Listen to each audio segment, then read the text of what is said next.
YG와 JYP의 책걸상. 책에 관한 걸쭉하고 상큼한 이야기. YG와 JYP의 책걸상이 찾아왔습니다. YG 강량구입니다. JYP 박재영입니다. 와. 그리고 지난 시간에 이어서 함께 전문직의 미래에 관해서 이야기 나눌 양지훈 변호사 와 계십니다. 예, 안녕하십니까, 양지훈입니다. 네, 반갑습니다. 네, 오프닝 할 때마다 왜 이렇게 목소리를 깝니까? 방송을 많이 안 해본 거지 뭐. 처음입니다. 첫 방송이고요. 제가 방송에 출연한 거는 대학 4학년 때 무슨 라디오 프로그램에서 아르바이트를 구해가지고 제가 어떤 대담에 한번 출연한 적이 있거든요. 그 이후에 처음입니다. 아, 방송 출연이 그러면은 사회인 되고 나서 처음입니까? 어떤 사건을 맡아서 뭐 인터뷰하고 그게 방송에 나간 적은 있는데, 그때도 녹음을 했었네요, 하기는. 네. 아, 그렇구나. 자, 이 책의 그 서문도 아니고 그 외 책에 보면은 보통 특히 외국 책들은 딴 사람이 한 멋진 말 한두 개 써놓고 시작하는 경우 많잖아요. 네, 그렇죠. 이 책은 존 스튜어트 밀의 글로 시작을 하는데 첫 문장이 이렇습니다. 이제껏, 요 이제껏이라는 건 이제 1848년입니다. 이제껏 발명된 기계 중 과연 누군가의 고생을 하루치라도 덜어준 것이 있는지 의문이다. 이거 참 왜 이 문장을 썼을까? 하루치라도 고생을 덜어준 기계는 사실 없지 않냐? 네. 이런 얘긴데. 그러니까 이제 좀 더 부연 설명을 하자면은 이게 기계라는 게 발명이 되어가지고 사실 사람들이 편해질 것 같지만 그 기계를 이용해서 돈을 버는 이제 경영자 혹은 뭐 기업가들은 자본가죠. 자본가들은 돈을 벌었을지 모르지만은 실제로 공장에서 노동하는 노동자들은 그 기계 때문에 더욱더 힘들어졌다. 뭐 이제 이런 취지의 이제 얘기죠. 그러게요. 뭐 세탁기가 발명돼도 주부는 계속 더 힘들고 뭐 이런 거랑 다 비슷한 이야기일 텐데. 얘기인데, 그러니까 전문직의 미래를 쓴 서스킨드 부자 같은 경우는 이게 이 4차 산업혁명이라고 얘기되는 것들이 사실은 전문직에게는 그다지 좋은 얘기가 아니다. 그런 의미로 썼겠죠. 그런 얘기를 쓴 것 같아요. 누군가의 고생을 덜어주는 것뿐만 아니라 누군가에게는 수입도 덜어줄 수 있는 그런 기술이다. 뭐 이런 의미일 수도 있을 것 같고. 아니, 그 수입 얘기가 나왔으니까 하는 말인데, 네. 이 방송들은 청취자들 중에서는 이제 뭐 그런 분들도 있지 않겠습니까? 뭐 좀 이렇게 초등학교나 중학교, 고등학교 다니는 아이들이 좀 커서 전문직 직업을 선택하면 좋겠다라는 마음을 가진 부모님들도 계실 수도 있을 것 같고, 또 대학생들 중에는 전문직을 이제 선망하는 친구들도 있을 것 같은데, 실제로 아까 힘들다고 했었잖아요. 그 뉴스에서도 많이 나오는데 그냥 엄살 수준입니까? 아니면은 진짜로 힘들긴 힘든 겁니까? 자, 변호사 업계부터 얘기해 보죠. 그러니까 예를 들자면은 이런 겁니다. 이제 어느 정도 이제 기대하는 이제 수입이나 이런 것들이 다 이제 기준 자체가 다를 테니까 이제 상대적인 박탈감 같은 게 분명히 있긴 있을 텐데, 그런 것들을 감안하더라도 내가 지금 양지훈 변호사를 예를 들자면은 SK라는 선택지와 변호사라는 선택지가 있습니다. 예, 그러면은 지금 변호사를 당연히 선택하는 게 과연 장기적으로 그 분의 인생에 있어서 옳은 선택입니까? 글쎄요, 그거는 이제 굉장히 수입만 딱 놓고 보면 단도직입적으로 얘기해서, 그러니까 지금 제 동기들, SK에너지에 다니는 동기들이 바로 어떤 비용도 없이, 비용 치름 없이 변호사를 할 수 있다라고 했을 때 과연 쭉 회사를 다니는 것이 맞느냐, 아니면 변호사를 이직하는 것이 맞느냐라고 했을 때 저는 SK에너지를 다니는 게 좋다고 생각이 듭니다. 왜냐하면 아까 말씀하신 것처럼 지금 현재 수준의 소득 수준이 미래에 보장될 수 있느냐, 그러니까 전체적인 평균, 그 생애소득 개념으로 말했을 때 사실은 변호사 업계의 미래가 굉장히 불투명하다고 말씀드리고 싶고요.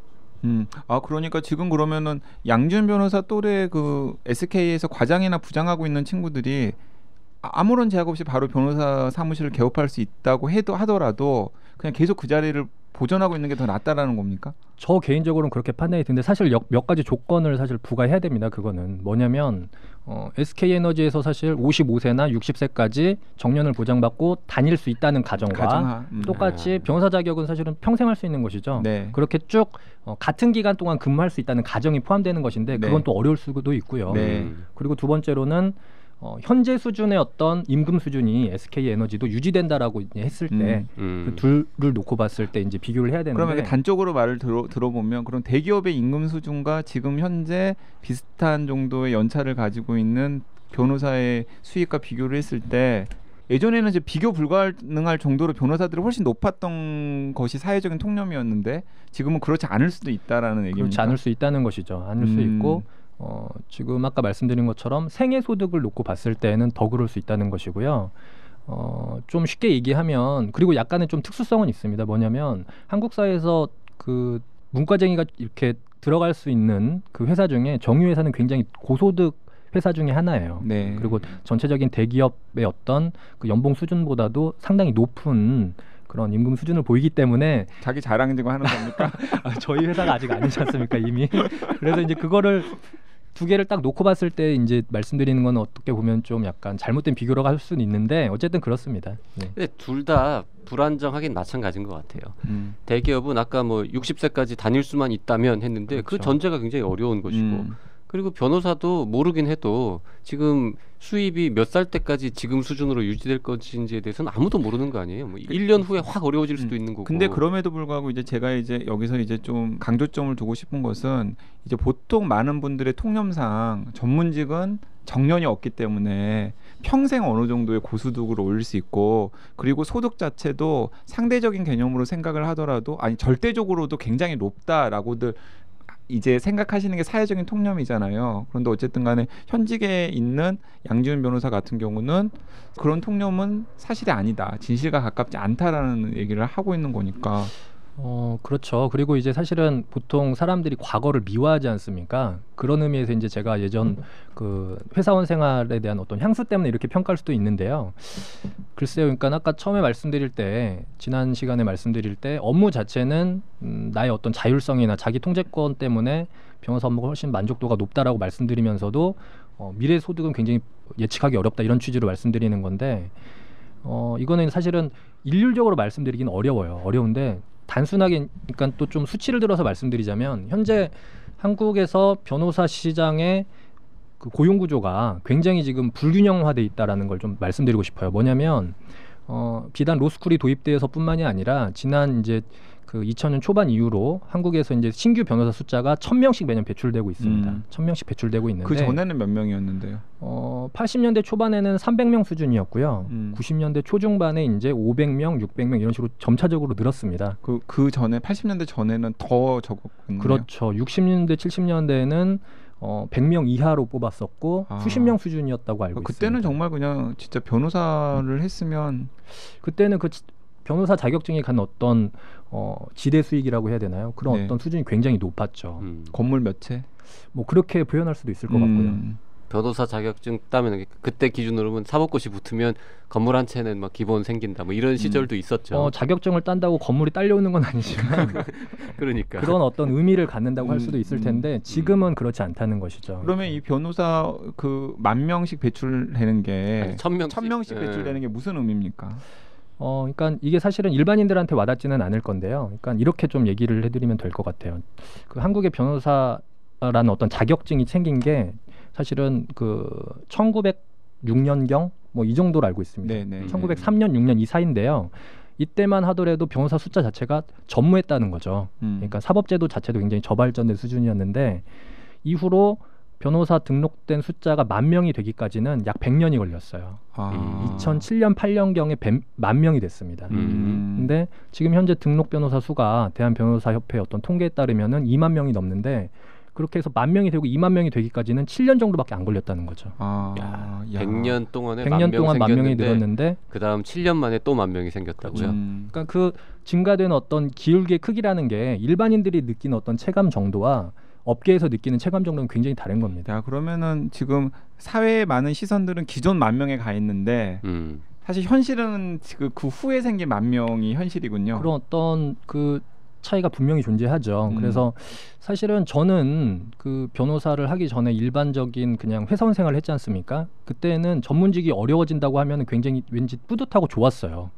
왜냐하면 한국 사람들의 어떤 나름의 그 평등주의 때문에 아니 난 왜 이렇게 힘들게 회사 생활을 하는데 저들은 별로 일도 안 하면서 소득을 저렇게 많이 갖고 가는 거지? 라고 하는 어떤 편견을 갖고 있었던 것이죠. 아니 그래 제가 요즘 좀 깨소금입니다.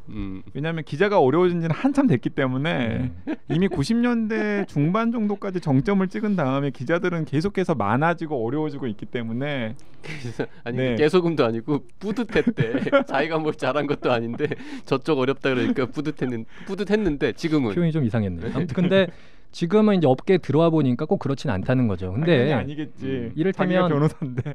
제가 이제 그 속했던 동료 그룹들이 사실은 뭐 그 화이트 칼라 중에서 고소득 그 대기업 직군이었고 지금 또다시 또 변호사를 하고 있는데 이렇게 말씀드리면 어떻게 보면 일반 독자들은 박탈감을 느끼실 수도 있을 것 같아요. 근데 한국 사회에서 이를테면 자산이 없는 그 근로소득자들은 여전히 이렇게 굉장히 힘들고 불안정한 상태로 지내고 있다는 걸 좀 말씀드리고 싶은 거고 네.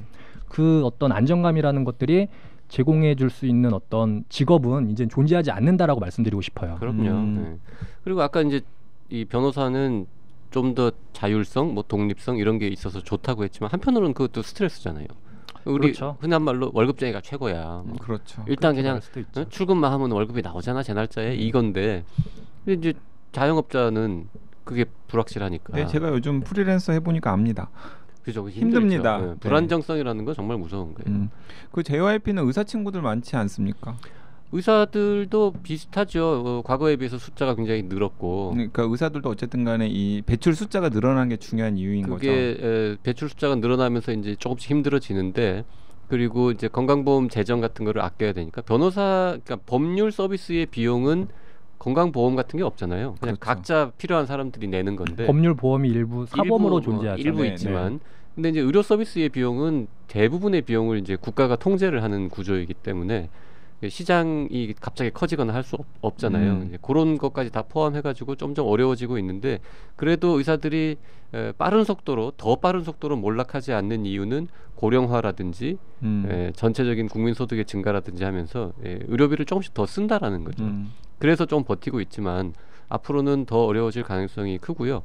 그 다음에 그 자영업자 뭐 월급쟁이 얘기를 잠깐 했지만 의료업계에서도 굉장히 중요한 일반인들은 잘 모르는 큰 변화 중에 하나가 20세기까지만 해도요. 전 세계에서 의사들의 절대 다수는 자영업자였습니다. 우리가 아는 개업의사, 동네 의원 원장님들. 미국도요. 2000년까지만 해도 전체 의사의 70% 이상이 자영업자였어요. 월급 받고 일하는 의사는 30%가 채 안 됐단 말이죠. 근데 딱 10여 년 만에 완전히 뒤집어져서 이미 70% 이상이 미국에서는 월급 의사고요. 30% 미만만 자영업자입니다. 대한민국은 그렇게까지 급격하게 변하진 않았지만 이미 인턴, 레지던트, 공중보건의사, 뭐 군의관 이 친구들 다 빼고 진짜 사회에 진출한 의사들만 놓고 봤을 때도 과반수가 월급 의사로 바뀐 지 벌써 2, 3년 됐어요. 그 미국에 가보면 무슨 체인 이런 병원들이 있는데 그 병원들에 소속된 의사들이 다 월급 의사입니까? 네. 한국처럼 이제 개원 의사들이 이렇게 무슨 네트워크를 형성하는 게 개원 아니에요. 의사들의 이 비중은 점점 전 세계가 다 줄고 있고요. 네. 제가 알기로는 미국이 굉장히 심한 게 미국은 이제 사보험 시장이 굉장히 발전돼 있지 않습니까? 그래서 보험회사에 종속된 의사들이 어떤 의료 자율성이 굉장히 떨어지고 그럼요. 회사에 종속되어서 그 의료의 수준 자체도 사실은 그 회사의 정책에 따라서 결정된다고 얘기를 많이 들었거든요. 마찬가지로 지금 말씀하신 거에서 함의를 좀 찾자면 미국 그 사회학계 내에서는 그 전문직의 프롤레타리화라는 어떤 논의들이 좀 진행된 것 같습니다. 네. 그러니까 이 논의와는 약간 결이 다른데 전문직의 어떤 인공지능을 통한 어떤 몰락하는 지점하고는 약간 다른데 거기서 두 가지를 얘기하는 것 같아요. 그러니까 지금 그 JYP께서 말씀하신 것처럼 전문가들이 어떤 큰 조직에 포함되어 가지고 관료제에 의해서 흡수를 당하는 거죠. 그러니까 회사든 제도든 이런 부분에 있어서 들어가서 혼자 진료를 하거나 혼자 개업을 하는 그런 어떤 독립의 가능성이 굉장히 줄어드는 거예요. 그러면서 기존의 20세기 초반에 어떤 전문직이 누렸던 독립성과 자율성이 직업 자체에서 굉장히 사라지는, 그래서 결국은 기존 화이트 칼라 내지는 블루 칼라와 똑같이 되는 그런 현상을 이제 프롤레타리화라고 이렇게 지적을 하는 논의가 있었던 것 같은데요. 지금 양준 변호사가 굉장히 이 책에서 사실은 이제 좀 다루지 않은 지점을 명확하게 지적을 해준 것 같은데, 사실 그 리처드 서스킨드 부자 같은 경우는 이 전문직의 미래라는 책에서 약간 이제 그 전문직이 좀 흔들리고 기술이 발전하는 것이 좀 공중의 이익을 위해서는 상당히 좋은 것일 수도 있다라는 얘기를 하고 있어요. 아니 좋은 것인 거는 맞아요. 맞는데. 아니 근데 이제 거기서 이제 제가 이제 약간 고개가 갸우뚱해졌던 것은 방금 JRP도 이제 그런 통계를 얘기했고 이 전문직의 프롤레타리화라는 얘기를 이제 양지훈 변호사도 얘기를 했는데 그 두 가지를 합쳐 보면은 이런 가능성은 없습니까? 저는 이제 고민을 깊이 해보지는 않았지만은 뭔가 이렇게 약간 소수의 독점 자본 혹은 자본을 가지고 있는 이제 몇몇의 이제 그 선도하는 전문직들이 이제 그 다수의 전문직들을 거느리고 뭔가 이렇게 큰 거대 기업 집단처럼 이렇게 움직이는 거죠. 그럴 가능성이 있죠. 네, 이게 그런 식으로 해서 재편이 되는. 지금 김앤장 같이 이제 큰 그렇죠. 로펌들이 점점 생기고. 이미 회계사 같은 경우는 사실은 이제 전 세계 큰 이제 세계적으로 유명한 회계법인들이 3대 회계법인이라고 하는 곳들이 있고, 우리나라에서도 뭐 김앤장 같은 그룹들이 있고, 그 의사들도 이제 갈수록 이제 근데 뭐 몇천 베드 몇천 병상을 가진 큰 예. 병원들에 소속된 의사들이 훨씬 네. 점점 이제 많아지니까. 그러다 보면은 이제 어쨌든 신규 전문직들의 상당수는 사실은 이제 그냥 이렇게 그 회사에 소속돼 있는 노동자처럼 되는, 직급에 따라서 이렇게 월급을 이렇게 이 차별해서 책에도 받고. 그런 표현 나와요. 전문직은 이미 자본주의 체제에서 대체로 중간급 피고용자가 네네. 됐다. 이런 표현도 나오는데 이게 이제 중간급이라는 게 그냥 좀 월급이 조금 평균치보다 높은 네. 월급쟁이가 됐다 이런 뜻이거든요. 근데 이제 그런 상황이 되면은 이제 오히려 이제 좀 이렇게 독립적인 그 자영업자 전문가들이 서비스를 제공할 때랑 비교를 했을 때 공중이 받는 전문직한테 기대하는 그 어떤 공공의 이득으로서의 어떤 그런 건 좀 이렇게 오히려 좀 더 이렇게 축소되지 않을 수도 있지 않을까 하는 생각. 왜냐하면 이렇게 돈과 기술과 그리고 전문직들을 거느리고 있는 몇몇 기업 집단이 서비스를 제공하는. 그거는 양날의 칼도 아니고 뭐라 그럴까요? 이게 두 가지 측면이 다 있는 것 같은 게요. 큰 기업은 자본의 논리에 의해서 움직이지만 기본적으로 질 관리라든지 뭔가 어느 정도의 이 금도는 지키는 그런 편이라면, 예를 들어서 큰 로펌, 큰 병원들은.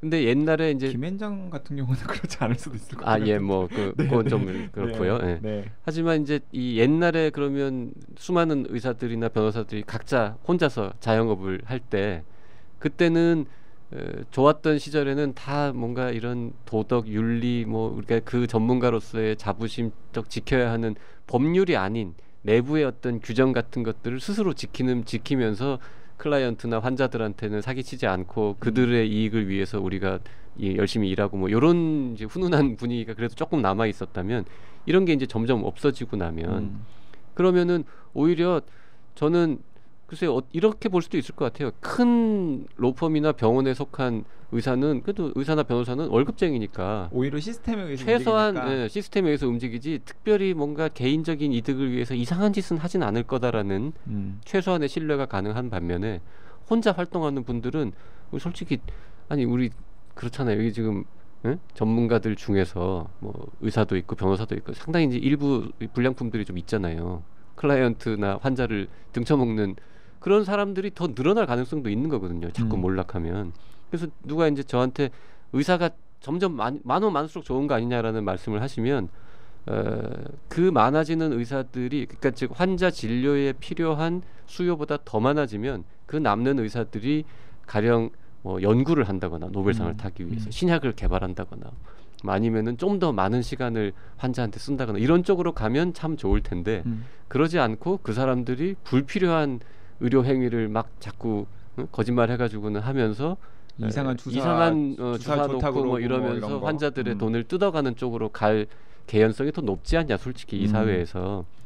그런 얘기를 하는데 변호사도 똑같은 일이 벌어질 거 아니에요. 그럴 수 있고요. 그거는 이제 그러니까 아까 얘기한 것처럼 전문직의 어떤 프롤레타리아투화의 일부 부작용이라고 할 수도 있겠죠. 근데 지금 YG가 말씀하신 것처럼 사실은 동일한 서비스 수준을 사람이 제공하느냐 혹은 인공지능이 제공하느냐에 따라서 말하자면 소비자는 효용의 차이가 있느냐 뭐 이렇게 질문을 해본다면은 저는 사실은 그런 윤리적인 문제를 제외하고는 그 효용이 동일하다면 사실은 뭐 그런 어떤 인공지능 변호사의 등장이 꼭 나쁜 것은 아니다 이렇게 말할 수도 있을 것 같아요. 그러니까 말하자면 그리고 더 적은 비용으로 양질의 서비스를 쉽게 제공받을 수 있다면은 그렇게 가는 것이 맞겠죠. 근데 제가 아까 맨 처음에 말씀드린 것처럼 그렇게 서비스가 제공되지 못하는 경우들도 굉장히 많을 수도 있고 그렇게 제공되었을 때 오히려 그것이 사회적으로 합의될 수 있는 현상이냐라고 우리가 질문할 수도 있는 거죠.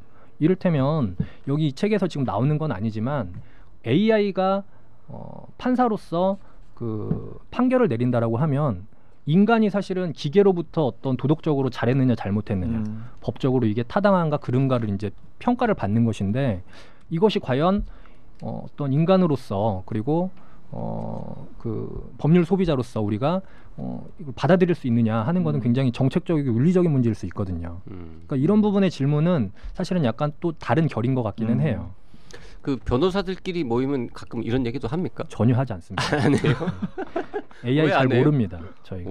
아니 의사들은 되게 많이 해요. 아니, 약간 좀 불안해하는 변호사도 없습니까? 이거 저는 그 이 책을 읽으면서 관련 서적을 잠깐 찾아본 거에 불과한데 사실 잘 모르는 것 같습니다. 그리고 생각해 보십시오. AI라고 하면은 말하자면 아까 제가 문과이과 무식하게 이렇게 얘기했는데 굉장히 이과적인 주제거든요. 그리고 법률가들은 거의 90% 이상이 현재 다 문과 출신들입니다. 예전 법학과 현재 뭐 경영학과 내지 뭐 이런 아니 거죠. 근데 AI뿐만 아니라 뭐 네. 다른 이제 이런 사회학적인 변화, 세상의 변화, 뭐 시장의 변화 이런 거에 대해서 미래에 대한 논의는 안 해요? 이렇게 예를 말씀드리면 들자면은 뭐 아마 그 양변도 읽었을 것 같은데 그 조용태 선생의 정해진 미래 같은 걸 보면은 인과학적인 변화 때문이라도 그러게. 뭐, 변호사들은 모여서 네. 걱정을 안 하는 거 보면 아직 괜찮나 봐. 왜냐하면 10년, 20년 후를 걱정하는 게 아니라 당장 다음 달을 걱정해야 되기 때문에 그 사고의 폭이 좀 좁다고 해야 되나 다음 이럴 수가 달 있고요. 건물 임대료를 내야 되고 그 뭐 이런 반값을 겁니까? 내야 밥값을 되고, 내야 되고 이런 직원 겁니까? 사무장 월급을 월급 내야 줘야 되고 이런 되니까요. 겁니까? 사고의 폭이 좁기로 정말 둘째 가라면 서러운 의사들도 요즘 인공지능이나 이런 세상의 변화에 대해서 앞으로 어떤 일이 벌어질지에 대해서 굉장히 모이면 얘기 많이 하거든요. 아, 그런가요? 변호사들은 오히려 정말 다음 달 걱정만 하고 살고 있군요. 아니 그 양진 변호사 좀 이론적으로 좀 이렇게 한번 영역을 넓혀보는 것도 나쁘지 않을 것 같은데요. 뭘로 인공지능 전문가? 이론적으로 인공지능 전문가 뭐에 쓰지 변호사를?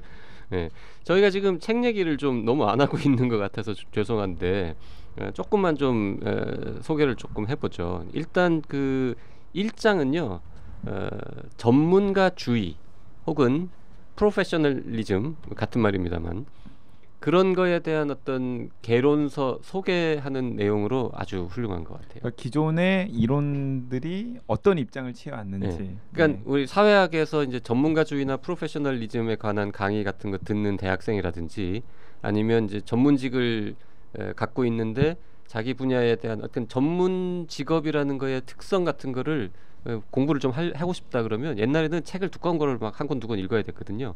근데 이 책의 챕터 1만 딱 읽으면 웬만한 그 전문가주의를 다룬 책 한 권 읽은 거랑 비슷한 요약본으로서의 역할을 할 수 있을 것 같다. 그리고 이제 2장 최첨단에서 벌어지는 일은 이제 사례 중심인 거죠. 이거 제일 재밌죠. 네, 2장이. 의료, 교육, 종교, 법률, 언론, 컨설팅, 세무회계감사, 건축의 현장에서 도대체 이 기술의 발전과 여러 가지 사회 변화에 따라서 전문직에 어떤 변화가 일어나고 있는지를 굉장히 이 책에서 가장 저널리스틱한 부분인 것 같아요. 그렇죠. 네. 가장 잘 읽히고 가장 재밌는 챕터가 챕터 2라고 할 수 있고요. 챕터 2는 사실 바쁜 분들은 서점에 서가지고 챕터 2의 자기 분야 그거 한 뭐 몇 페이지 안 되니까 그거라도 좀 잠깐 읽어보면 도움이 될 것 같아요. 챕터 2만 따로 그냥 이렇게 빼가지고 전문직의 몰락 혹은 전문직의 변화 뭐 이런 제목을 이렇게 두고 이렇게 그냥 작은 단행본으로 그냥 한 권 해도 맞아요. 무방한. 여기 지금 한 10개인가요? 9개인가 이렇게 직업을 쭉 어떻게 변할 건지 전망을 했는데 8개군요. 8개를 전망했는데 이 8개 중에서 제일 빨리 망할 것 같은 게 뭐라고 보세요? YG는? 저요? 저는 언론. 언론. 우리 저 양변은 어느 게 제일 비관적으로 보입니까? 저는 왠지 의료 분야가 아닐까 생각합니다. 아, 의료는 그렇게 비관적이지는 않는데요. 근데 볼 저는 때는 언론이랑 세무회계감사. 저는 경영 컨설팅이 오히려 제일 위험해요. 아니 저는 언론이랑 세무회계감사 이미 회계사는 사실은 유망한 전문직이 아니다라는 얘기를 제가 많이 들었거든요. 맞아요. 그 부분도 좀 있고. 네네. 근데 뭐 건축도 또 따져보면 요즘 다 컴퓨터 뭐. 자 그러면 어디가 가장 오래 남을까요? 이 8개 의료, 교육, 종교, 그러고 보면 법률, 교육도 언론. 큰일 났어요. 교육도 학생 수도 주는데 나 온라인 교육하고. 네. 저는 종교가 그래도 오래 남지 않을까. 저도 같은 이유에서 종교 쪽이 사실은 인공지능이 대체하기 어렵지 않나 싶은데요. 네. 그건 근데 아까 말씀하세요. 그 법률 분야에서 변호사가 인간적으로 할 수밖에 없는 분야가 겹치는 게 사실 좀 종교랑 또 비슷한 거 아닌가라는 생각이 들거든요. 근데 제가 이제 어제 AI 쪽을 전공하시는 교수님이랑 이제 만나가지고 이제 한 30분 정도 대화를 나눌 일이 있었는데 그분이 이제 무엇을 개발하시냐면은 인공지능 챗봇을 개발하고 계시더라고요. 그러니까 이제 채팅하는 로봇. 자연어 기반을 해가지고 이제 자연스럽게 대화를 나누는 그런 인공지능 개발을 하시는 분인데 그분이 이제 어제 이제 만난 주제는 의사들이 환자를 만나서 문진을 하지 않습니까? 어디 아파서 오셨어요? 뭐 오늘 뭐 어디는 어떠세요? 이런 걸 할 때 이제 그 인공지능 대화를 활용한 기술을 이제 개발하는 려고 이제 만나서 이제 얘기를 나눈 건데 그분이 이미 지금 상당히 개발하는 게 있다 그래요. 그게 뭐냐면 변호사 챗봇이래요. 이제 그 상담을 할 때 기존에 이제 사무장들 정도가 하는 역할을 이제 로봇이 하는 거죠. 그래가지고 이제 뭐 무슨 사건으로 왔습니까? 뭐 이런 그래가지고 다양한 걸 해가지고는 그 상당히 이제 개발이 그 거의 사무장들이 하는 역할을 정말 잘 수행하는 로봇이 나오잖아요. 네네. 그건 변호사들한테는 좋은 소식일 수도 있어요. 아 그럴 수도 있죠. 왜냐하면 사무장 인건비가 그러니까. 줄어들 수 있으니까. 근데 사무장이 하는 일은 오히려 계속 살아남고 변호사들이 하는 일이 줄어들 가능성도 사실 있죠. 네. 네. 뭐 이걸 얘기해드려야 되는 건지 모르겠지만 사무장하고 변호사는 사실은 업무 영역 구분이 크지는 않은 것 같아요. 그러니까 변호사 자격증이 실무에서 있고 없고의 차이일 뿐이죠. 그렇죠. 근데 그거는 사실은 그러니까 사무장이 뭐 불법적인 분야까지 변호사의 업무를 이제 말하자면 그 침해했을 경우를 말씀드리는 건데 일반적인 사무장의 경우는 사실은 지금 이미 현재 AI 수준에서도 극복 가능할 것 같고요. 말씀하신 부분은 사실은 사무장의 영역이 아니라 변호사의 영역이죠. 상담 자체는 변호사가 해야죠. 변호사가 해야 되는 거죠, 예. 당연히. 아 그렇다면은 그건 이제 변호사를 대체하는 그럴 수 인공지능 있죠. 로봇이군요. 예. 어쨌든 그 챕터 2에서 짧게나마 8개 분야에서 벌어지고 있는 최신 변화들을 소개를 하고 있는데 첫 번째로 나오는 게 의료더라고요. 네. 네, 그리고 그 첫 번째로 나오는 의료 분야에서 또 첫 번째로 나오는 이야기가 에릭 토폴, 예.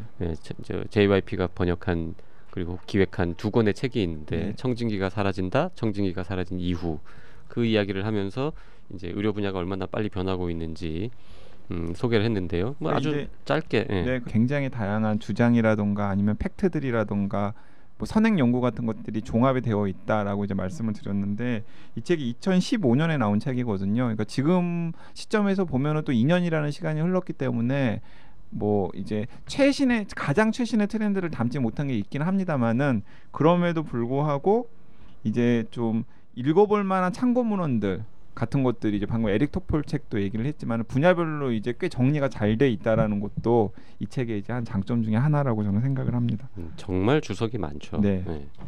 그리고 이제 교육 분야에서도 많이 나오는데 뭐 다 그 유명한 이제 칸 이야기도 나오고 네. 뭐 여러 가지 사례들이 쭉 있고 요런 부분 참 저도 숫자로 보니까 특이하더라고요. 예를 들어서 1년 동안 하버드의 무크를 그 MOOC 이 수강하는 사람의 숫자가 377년 동안 진짜 하버드 대학 다니는 학생보다 많다.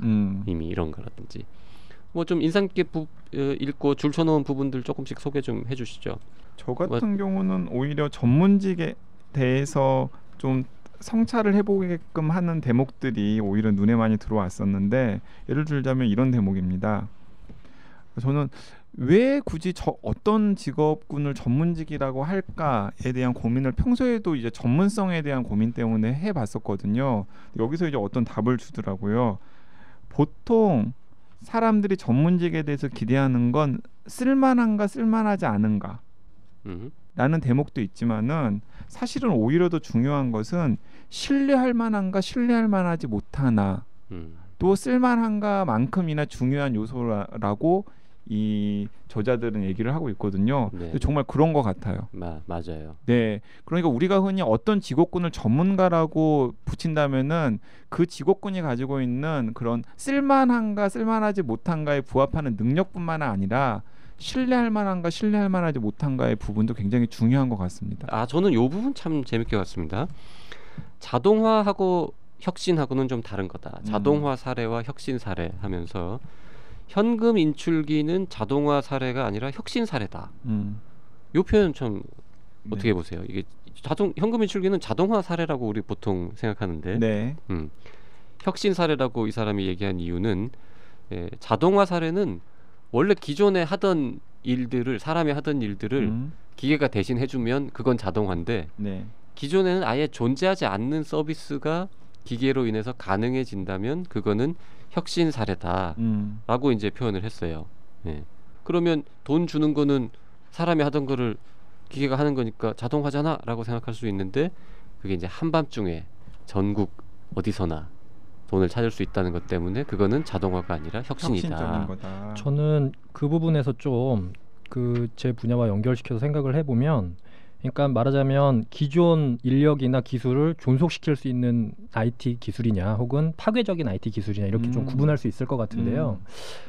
그것이 과연 기술 자체만으로 결정되는 미래인가라고 하는 부분 좀 우리가 생각해 볼 필요도 있을 것 같아요. 그러니까 나름의 사회적인 합의가 필요한 것이고 단순히 기술이 발전했다고 하더라도 사실은 노동력을 그대로 유지하려고 하는 나름의 어떤 저항 내지는 합의가 있을 수도 있는 것이고요. 네. 그리고 그런 것들이 반드시 기술과학자를 통해서만 결정되는 것이 아니라 시민들 내지는 뭐 정치권의 어떤 토론과 합의를 통해서 결정되어야 하는 거 아닌가 이런 생각도 좀 해봅니다. 그러니까, 네. 예, 맞습니다. 사실 그 220쪽에 그 하버드 대학 교수 쇼시아나 주보프라는 사람이 1988년에 출간한 획기적인 저서 스마트 기계의 시대, 그러니까 In the Age of the Smart Machine이라는 책이 이제 인용이 되는데, 이 책은 국내에 번역은 안 돼 있는데 이런 쪽에 공부를 하는 분들에게는 굉장히 유명한 책이거든요. 88년에 나온 책이군요. 네, 88년에 나온 책인데 굉장히 통찰력이 이제 번뜩이는 책인데, 이 책에서 이 주버프라는 분이 주장하는 게 딱 지금 양지훈 변호사가 얘기하는 거랑 똑같습니다. 그러니까 많은 사람들은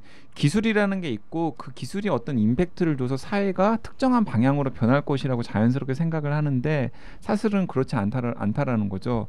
어떤 기술에 대해서 그 사회에 있는 구성원들이 어떤 식으로 반응하는지에 따라서 전혀 다른 결론이 나올 수가 있는데, 예를 들자면 이런 겁니다.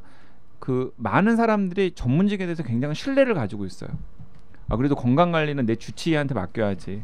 그리고 나의 그런 중요한 인생의 대소사 같은 경우는 양지훈 변호사랑 상의하는 게 일단 우선이지 라는 사회적인 분위기가 있다면은 기술이 발전을 하더라도 그 기술은 그 전문가들의 일을 좀 더 편리하게 해주는 식으로 발전을 한다라는 거죠. 근데 예를 들어서 그런 게 아니라 저런 전문가라는 족속들은 정말 믿지 못할 족속들이고 정말 도움도 안 되는 인간은 차라리 이걸 다 기계가 해줄 수 없을까라는 식으로 이제 사회 분위기가 형성이 된다면은 이제 기존에 있던 사람 전문가들은 퇴출되고 그 일의 상당 부분들을 기계가 온전하게 하는 식으로 발전할 가능성이 있다라는 거죠. 근데 이제 그 과정은 기계가 결정을 하는 게 아니라 사실은 그 기계를 수용하고 있는 사람들이 어떤 식으로 뭐 반응을 하고 그다음에 서로 뭐 이렇게 상호작용하느냐에 따라서 전혀 다른 식의 경로로 발전할 수 있다라는 이제 통찰 같은 것들 이 쇼시아나 주보프가 이제 1988년에 이제 얘기를 하시는 거거든요.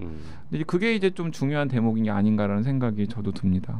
뭐 혁신과 아까 자동화 얘기 제가 잠깐 했습니다만 이런 부분이에요. 이제 이메일이나 문자 메시지는 자동화다. 원래 있던 편지 쓰기를 조금 편하게 해준 거다. 하지만 소셜 네트워크는 과거에는 불가능했던 방식의 의사소통을 가능하게 하는 혁신적인 기술이다. 거다. 요 얘기를 이제 했는데 이게 이제 나중에 뒤에 가면 어떻게 연결되냐면 기계가 점점 똑똑해지면 사람들이 하는 방식으로 그 일을 사람들이 하던 뭐 예를 들어서 10시간 걸리는 일을 1분 만에 할 것이다 이런 게 아니라 기계는 사람하고는 전혀 다른 방식으로 일을 하게 될 것이기 때문에 우리가 지금은 상상도 할 수 없는 더 황당무계한 혁신도 일어날 것이고 당연히 전문직은 거기에 영향을 받을 것이다 이렇게 이제 흘러가잖아요. 그런 부분에서 그러니까 저는 어떤 기술의 결과로서 기술 발전의 결과로서 발생할 수 있는 어떤 사회적인 결과가 결정된 거라고 이렇게 말하는 건 굉장히 위험하다고 생각이 들어요. 그래서 모르는 거죠, 우리 미래는. 물론이죠. 다만 이제 그 기술 발전 과정의 이행기에 과연 우리가 어떻게 대처할 것이냐. 그 기술이 발전하는 와중에 이를테면 법률가는 기계에 어떻게 화해해서 각자의 영역을 뭐 지켜내고 서로 협력할 것이냐. 이런 부분의 합의가 훨씬 중요할 수 있다는 것이죠. 그렇죠. 똑똑해지는 법은 사람처럼 똑똑해지는 것 말고도 매우 많다. 이런 얘기도 인상 깊게 인상 봤습니다. 깊었습니다. 저도. 네. 자, 이제 뭐 저희가 지금 두꺼운 책의 아주 일부분 몇 군데만 좀 읽었습니다만 굉장히 멋진 표현들도 많고요. 그 다음에 이 서스킨드 부자가 스스로 한 말 말고 다른 사람들이 해놓은 멋진 말들도 곳곳에 배치가 되어 있어가지고요. 재미있게 읽으실 수 있는 부분이 많이 있습니다. 좀 정리를 좀 해보죠. 어떤 사람이 읽으면 제일 좋겠습니까? 저는 대학생들이 읽으면 좋을 것 같아요. 왜냐하면 대학생들. 이제 앞으로 어떤 직업을 선택할지에 대해서 고민을 하고 있는 사람들이 이 책을 읽으면은 세상이 어떤 방식으로 변할 것이고 직업이 어떤 식으로 변할 것인데 거기서 나는 어떤 롤을 가지고 어떤 역할을 할 수 있을까에 대한 고민을 좀 하는데 도움이 되지 않을까라는 생각이 듭니다. 또 어떤 분이 읽으면 좋을까요, 양변? 저는 뭐 그 기술과 관련해서 정책을 입안하는 그런 행정 관료분들이 읽으면 여러 가지 인사이트를 얻을 수 있을 것 같습니다. 그러니까 어떤 이 책 자체가 아까 처음에 말씀드린 것처럼 기술 자체를 디테일하게 소개하기보다는 나름의 이론적인 작업들을 해놓기 때문에 이거를 읽으면 나름대로 많은 그 정책 결정에 있어 도움을 받을 것 같습니다.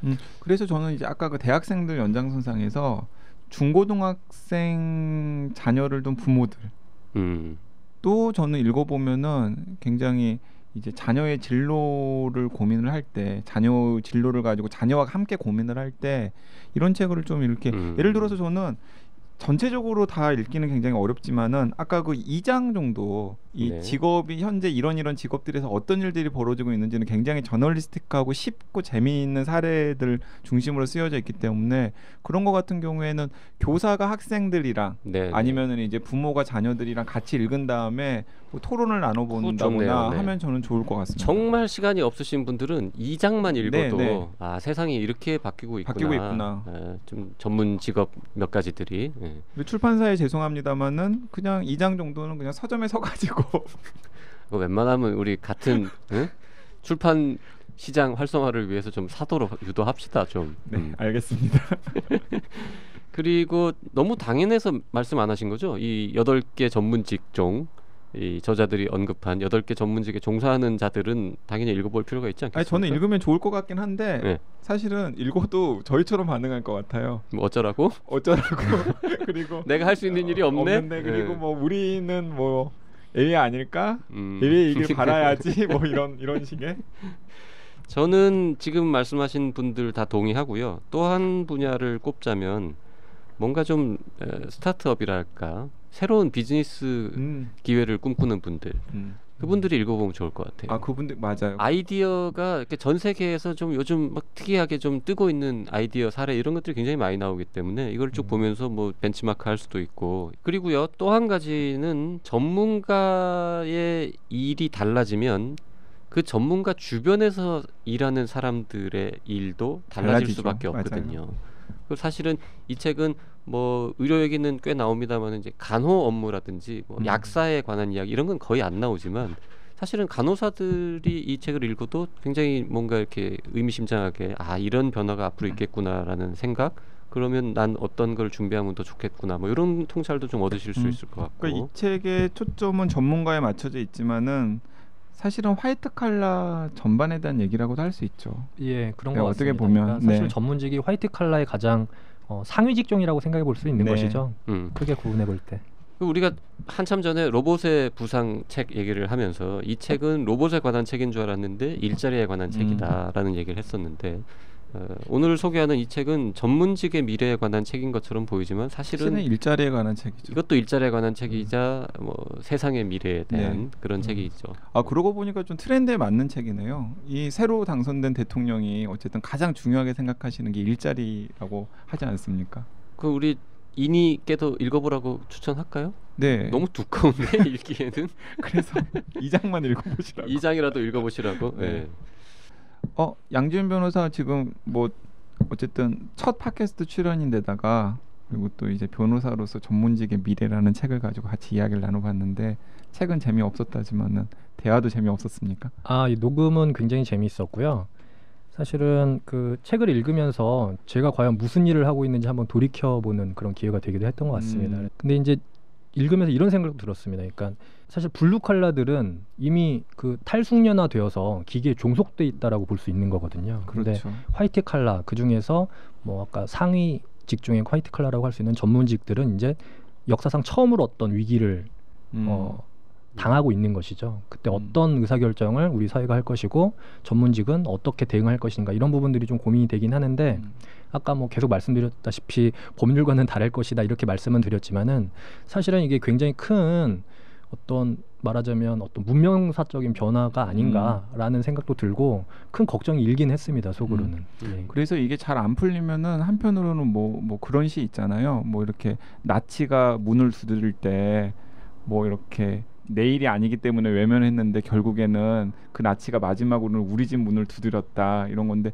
사실 지금 그 전문직 여기에 많은 변호사들이나 의사들이나 이런 회계사 같은 전문직들이 어쨌든 간에 그동안 사실은 그 전문직으로서의 능력이라던가 이런 것들을 가지고 사회의 여러 가지 기득권을 누려온 게 사실이잖아요. 그렇죠. 근데 이제 그런 분들이 어쨌든 이제 위기 상황이 된 건데 사실 저는 좀 이런 씁쓸함도 있었습니다. 그러니까 그분들이 그 굉장히 오랜 기간 동안 이제 뭐 블루칼라부터 시작해서 계속해서 이제 탈숙련화 되면서 상황이 그게 열악해질 때 좀 그런 것들을 좀 이렇게 잘 이렇게 어울리면서 좀 사회를 잘 디자인하는데 좀 더 기여를 했다면은 사실 지금의 이런 문제들도 훨씬 더 세련되고 그다음에 모두가 더 상생하는 방향으로 갈 수 있지 않았을까 하는 생각. 그래서 저는 좀 이런 생각도 듭니다. 그러니까 전문직의 위기니까 그 전문직만은 좀 외회를 해줘.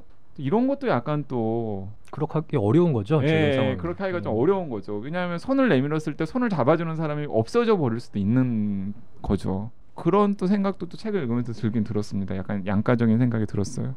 그러니까 뭐 사회 전체적으로 봤을 때 전문직을 꼭 보호해야 될 필요는 없습니다. 전문직 직종 단체 어떤 이익을 떠나서 사회 전체적으로 그 효용이 높아진다라고 하면 아까 얘기한 것처럼 낮은 비용으로 양질의 서비스를 받으면 되는 것이죠. 다만 지금 문제가 되는 거는 이러한 그 인공지능 내지는 하이테크놀로지 뭐 이런 것들이 모든 어떤 인간의 사고를 요하는 직업을 다 사라지게 할 경우에 과연 우리는 어떻게 할 것인가 이런 것이 사실은 큰 질문이라는 거죠. 네. 그러니까 이 전문직의 미래라는 책이 방금 양변이 잘 요약을 해줬는데 앞으로의 일자리는 어떻게 되고 우리는 도대체 무슨 일을 하면서 살아갈까? 다음 세대는 무슨 일을 하면서 살아가야 하나 이런 데 대한 좀 사회적인 합의 여기 뭐 대타협이라는 얘기 나오는데 그런 것들을 좀 마련해가는 이 과도기적인 시기에 약간 그런 통찰을 줄 수 있는 그런 책인 것 같습니다. 원래 미래는 예측할 수 없는 거라고들 합니다. 스마트폰이 세상에 처음 나온 게 2007년인데 2000년대 초반까지만 해도요. 그 유명한 미래 예측자들 중에 누구도 스마트폰 같은 물건의 존재를 예측한 적이 없습니다. 맞습니다. 네. 그러니까 우리 보통 사람들은 사실 전문직의 미래는 아까 뭐 양변이 웃으면서 다음 달도 모르는데 이런 얘기했지만 준비하기는 좀 어렵지만 그리고 이 책에서 예상한 미래가 다 맞을 수 있는 확률도 매우 떨어지지만 어쨌든 우리 요즘 세상이 하도 답답하고 힘드니까 이런 책들을 좀 보면서 세상이 이렇게 변하고 있구나 정도의 흐름을 좀 파악하는 거는 이 시대의 지성인들에게 다 필요한 내용이겠죠. 아니 그리고 받아가지고 제가 그냥 한마디만 덧붙이면은 사실은 거기서부터 시작하는 거예요. 뭔가 이런 책을 읽고서 이런 식으로 방향으로 가면 좀 안 되겠는데라는 그 문제의식이 시작이 되고 그런 문제의식을 가진 사람들이 많이 모여가지고 뭐 웅성웅성하고 들썩거리면은 미래가 전혀 다른 방향으로 갈 수도 있는 거거든요. 맞아요. 네. 이 책에서 보이는 나쁜 미래를 보고 그걸 막기 위한 노력을 우리가 할 수도 있는 거죠. 그렇습니다. 저 나치가 잡아갈 때 뭐 참 갑자기 지금 우리가 지금 누가 와서 잡아가고 있는 건가요? 주변 사람들을? 저는 이미 잡혀간 거 아니?